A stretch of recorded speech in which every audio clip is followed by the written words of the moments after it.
वर्तमान भविष्य के ज्ञाता। तो वेद व्यास जी को श्री कृष्ण द्वैपायन क्यों कहा गया? वेद व्यास को श्री कृष्ण द्वैपायन क्यों कहा गया?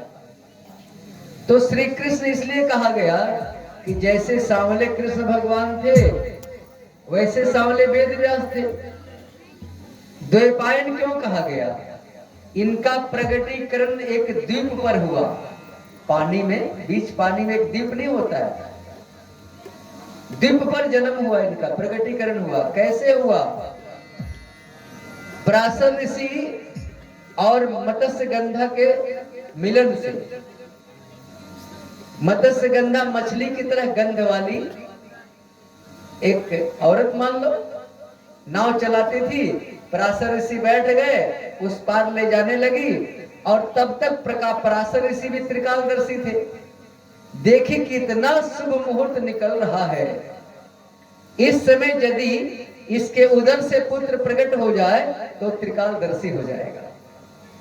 इस भारत वर्ष को, इस जम्बू द्वीप को संभालने वाला हो जाएगा, ज्ञान का दीपक जलाने वाला हो जाएगा। तो ऐसे मुहूर्त को क्यों गंवाया जाए? मत्स्यगंधा वसु कन्या से बोले पराशर ऋषि कि देखो ऐसी ऐसी बात है और बड़ा अच्छा मुहूर्त गुजर रहा है। तो मत्स्यगंधा बोली सरकार, हमारे शरीर से तो गंध आ रही है, कोई मेरे नजदीक सटेगा नहीं, बदबू आ रही है मछली की।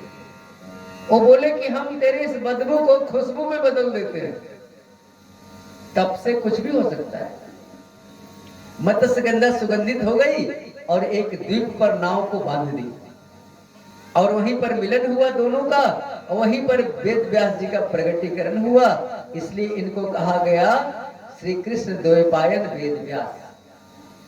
जब भगवान स्वधाम चले गए, लीला खत्म करके कलयुग आ गया, तो वेद व्यास ने नजर डाली कलयुग पर, देखा कि राम राम कलयुग इतना खराब हो जाएगा, भाग्य भी मंद और बुद्धि भी मंद, तो समाज के लिए कुछ करना चाहिए। तो 4 वेद की रचना की। पहले ज्ञान एक ही था, ज्ञान को 4 भागों में बांटा, और वो 4 भाग कौन कौन? तो ऋग्वेद, सामवेद, अथर्ववेद और यजुर्वेद, 4 वेदों में बांट दिया। फिर भी संतोष नहीं।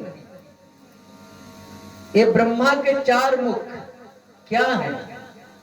ब्रह्म का शाब्दिक अर्थ होता है ज्ञान, और जो ज्ञानी है उसी का नाम है ब्रह्मा। तो ब्रह्मा के 4 मुख मतलब 4 प्रकार का ज्ञान। तो जो पढ़ा लिखा नहीं है वो मूर्ति को देख के, ब्रह्मा को देख के समझ जाएगा कि ज्ञान 4 प्रकार का है, और जो पढ़ा लिखा है वो वेद को देख के समझ जाएगा कि ज्ञान 4 प्रकार का है। एक तरफ मूर्ति पूजा का विधान आया ज्ञान को देने के लिए, और एक तरफ पुस्तक का विधान आया, ग्रंथ का विधान आया ज्ञान को देने के लिए। यानी ज्ञान को परोसने का तरीका सगुण ब्रह्म, और एक तरफ ग्रंथ जो सारे ग्रंथि को तोड़ डाले, मिटा डाले, उसी का नाम ग्रंथ। तो शास्त्र का अर्थ क्या होता है? जो शासन करके त्राण दिला दे, जो सही रास्ते पर चला दे, उसका नाम शास्त्र। अस्त्र का नाम क्या होता है? और शस्त्र का, अस्त्र का अर्थ क्या होता है और शस्त्र का अर्थ क्या होता है? अस्त्र मतलब जो हाथ से चलाया जाए, भाला, तलवार, लाठी हाथ में लेकर के, और जो फेंक के चलाया जाए उसका नाम अस्त्र, जो हाथ से चलाया जाए उसका नाम शस्त्र। दिव्यास्त्र का मतलब बाण में अपनी शक्ति डाल के तीर पर चढ़ा के चला दिया, धनुष पर चढ़ा के, वो दिव्यास्त्र हुआ। तो 4 वेद की रचना की, फिर भी शांति नहीं कि समाज के लिए मैंने कुछ किया नहीं। क्योंकि समाज के लोगों का यदि भाग्य मंद और बुद्धि मंद नहीं रहता तो विचार करो, आज जो समाज में हम लोग कर रहे हैं ऐसा करना चाहिए क्या? हम 5 बरस के लड़की को नहीं समझ पा रहे हैं कि ये मेरी बेटी है कि बहन है। राम राम कितने बड़े राक्षस बन गए, सारे रिश्ते को हमने तार तार कर दिया। हमारे अंदर यदि थोड़ा सा भी ज्ञान होता तो कम से कम इतना तो नहीं करते। इसके बाद वेद व्यास जी ने क्या किया, पुराणों की रचना आरंभ की। इसके पहले पंचम वेद महाभारत को लिखा। महाभारत में चारों वेदों का ज्ञान डाला। लोगों ने महाभारत पढ़ना शुरू कर दिया। व्यास जी ने सोचा कि चलो कुछ तो काम हुआ, लोग पढ़ेंगे तो सही रास्ते पर जाएंगे। तब तक लोगों में भ्रांति हो गई, अरे महाभारत मत पढ़ो नहीं तो लड़ाई झगड़ा हो जाएगा। अब लोगों ने महाभारत पढ़ना बंद कर दिया। अब वेद व्यास ने माथे पर हाथ रख लिया कि अब क्या करें। 17 पुराण की रचना हो गई, तब भी व्यास जी को संतुष्टि नहीं। एक दिन वेद व्यास जी चिंतित थे, नारद जी प्रकट हो गए। नारद जी बोले, व्यास जी क्यों चिंतित हो? सरकार, इच्छा तृप्त नहीं हुई। समाज के लिए मैंने बहुत ग्रंथ लिखे, फिर भी मन को संतुष्टि नहीं। ऐसा कौन सा काम करें जिससे मन को संतुष्टि हो? तो नारद जी ने कहा, सुनो वेद व्यास जी, अभी तक तूने यह सोच के ग्रंथ लिखी कि हम लिख रहे हैं। लिखने का अहंकार तेरे अंदर था।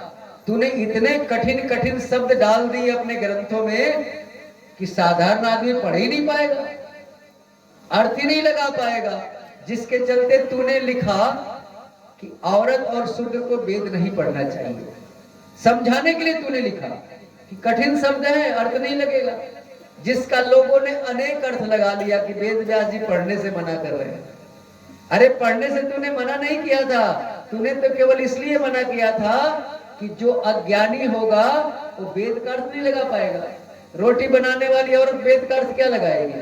घास गढ़ने वाला व्यक्ति वेद का अर्थ क्या लगाएगा? लेकिन इसका लोगों ने उल्टा अर्थ लगा दिया कि व्यास जी मना कर रहे हैं वेद पढ़ने से, जबकि तुम्हारी ऐसी भावना नहीं थी। ऐसा करो, एक ग्रंथ और लिखो कम से कम, और इस भावना से लिखो कि हम नहीं लिख रहे हैं, भगवान लिखवा रहे हैं। इस भावना से लिखो, तेरे मन को शांति मिल जाएगी।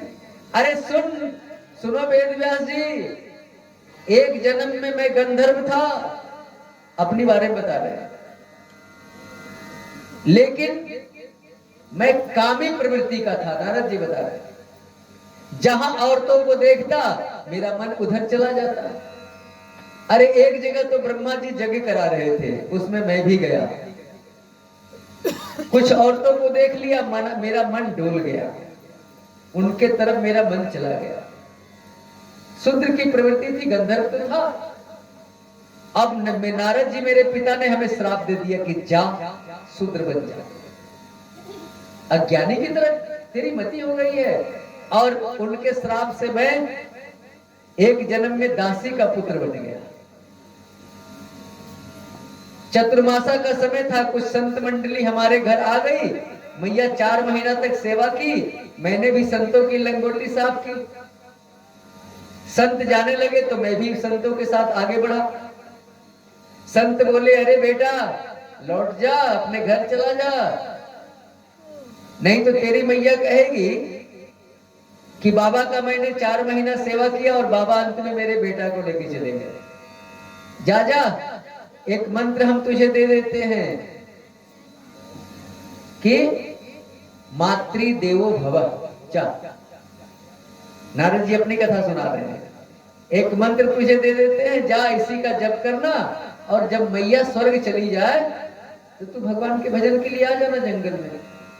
अब तो मैं मातृ देवो भव का जप करने लगा और मैया के स्वर्ग जाने का इंतजार करने लगा।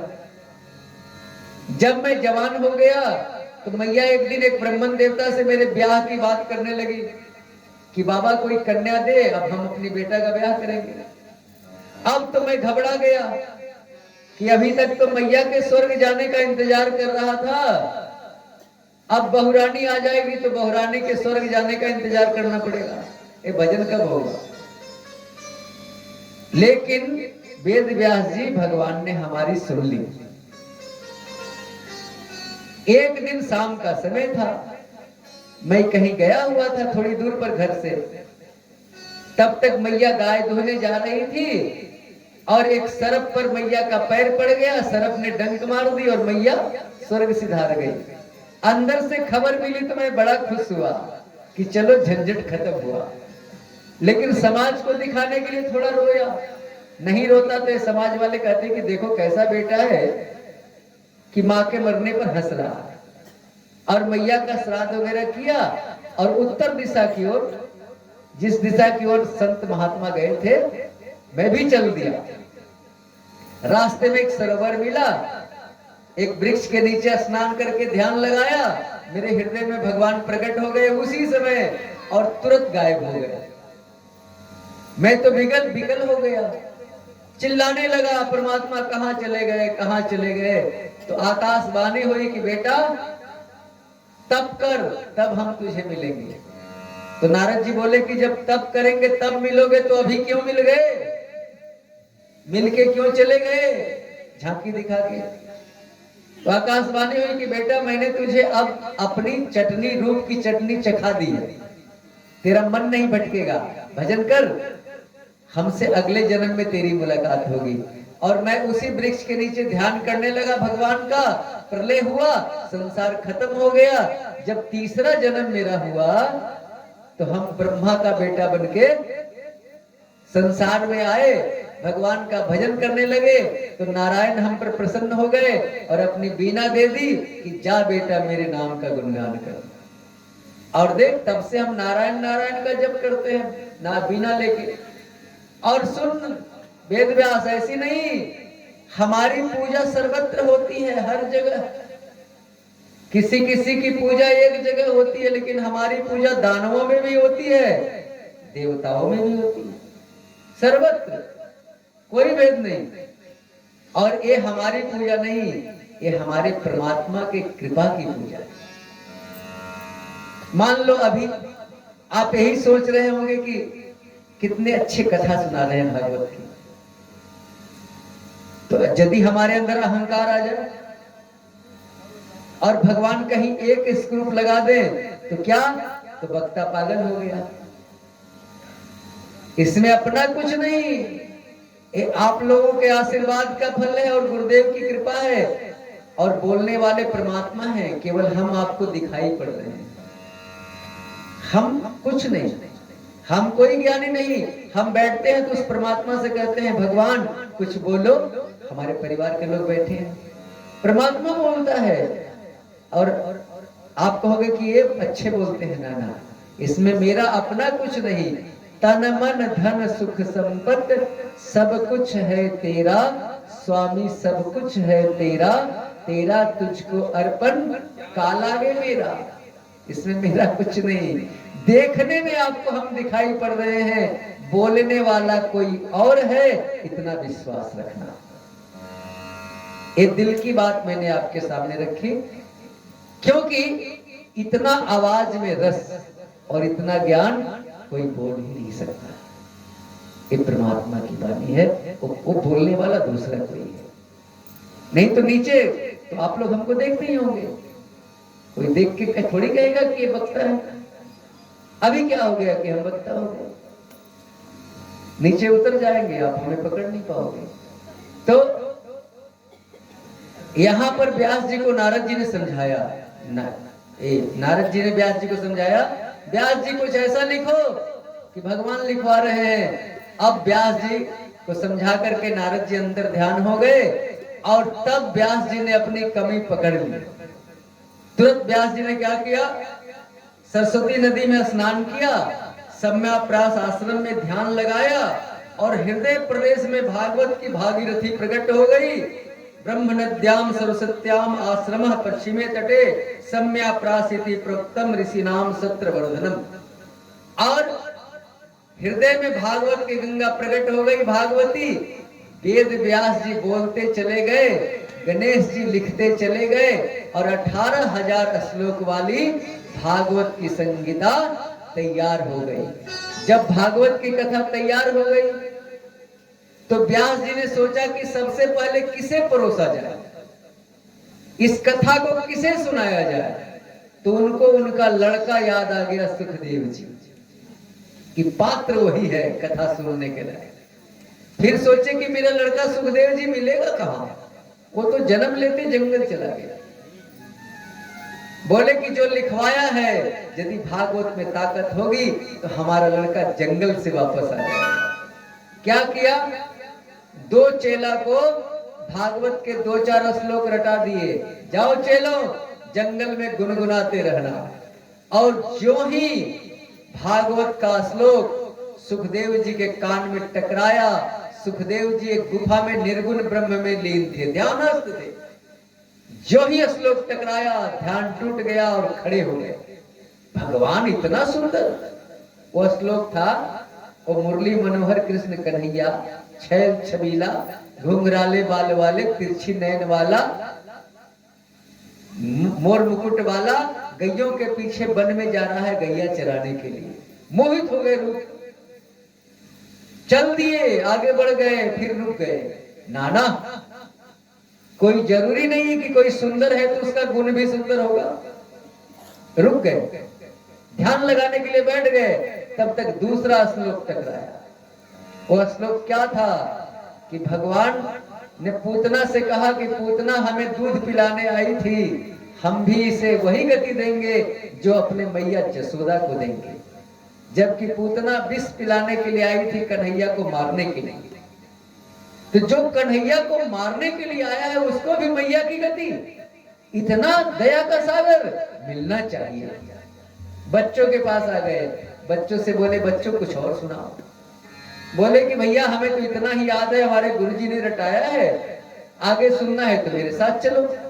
आगे आगे बच्चे, पीछे से सुखदेव जी पहुंच गए वेद व्यास के पास।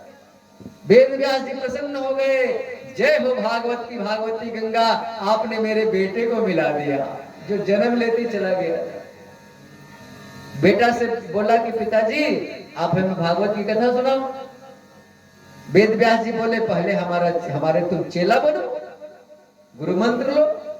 तो सुखदेव जी व्यास जी को गुरु बनाए, और तब व्यास जी ने सुखदेव जी को भागवत की कथा सुनाई, और वही कथा सुखदेव जी ने परीक्षित को सुनाई। तो चलिए आज की कथा इतनी। हमारे आचार्य महोदय आरती के लिए आ गए हैं, अब आरती होगी, प्रसाद लेके अपने अपने घर जाएंगे। भागवत भगवान की